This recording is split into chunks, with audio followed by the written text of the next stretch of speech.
నిరీక్షణ prayer house మరియు centre సంఘముల తరపున ప్రభు పేరిట మీ అందరికీ నా హృదయపూర్వకమైన వందనములు.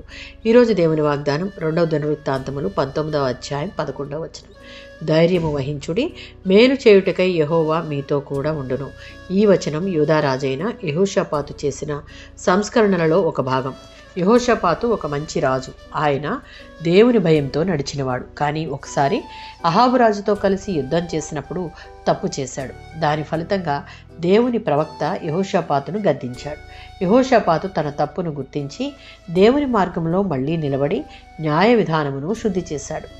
ఆయన దేశమంతా న్యాయాధిపతులను నియమించాడు. అందులో భాగంగా యెరూషలేములో అమర్యాను ప్రధాన యాజకుడిగాను, యెబద్యాను అధిపతిగాను నియమించారు. లేవీయులను సహాయకులుగా నియమించబడ్డారు.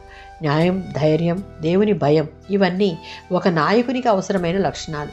దేవుని బిడ్డలైన వారు నాయకత్వము, న్యాయము, ఆత్మీయ విషయములు అన్నిటిలోనూ దేవుని భయము, ధైర్యము, నిజాయితీ కలిగి ఉండుట ఎంతో అవసరం. ఇలాంటి వారు దేవునికి లోబడి వారి బాధ్యతను చక్కగా నిర్వర్తించగలరు. దేవుని వాక్యమును అనుసరించి ఏ పని అయినా చేయగలరు. ఏ భేదము లేకుండా అందరికీ మేలు చేయగలరు. దేవుని దృష్టికి ఈ విధమైన విలువలు కలిగిన వారిగా నడుచుకుంటే వారిని ధైర్యపరిచి వారికిచ్చిన పనిలో వారిని దేవుని నామ మహిమార్థమై వాడుకుంటాడు. ఆమేన్.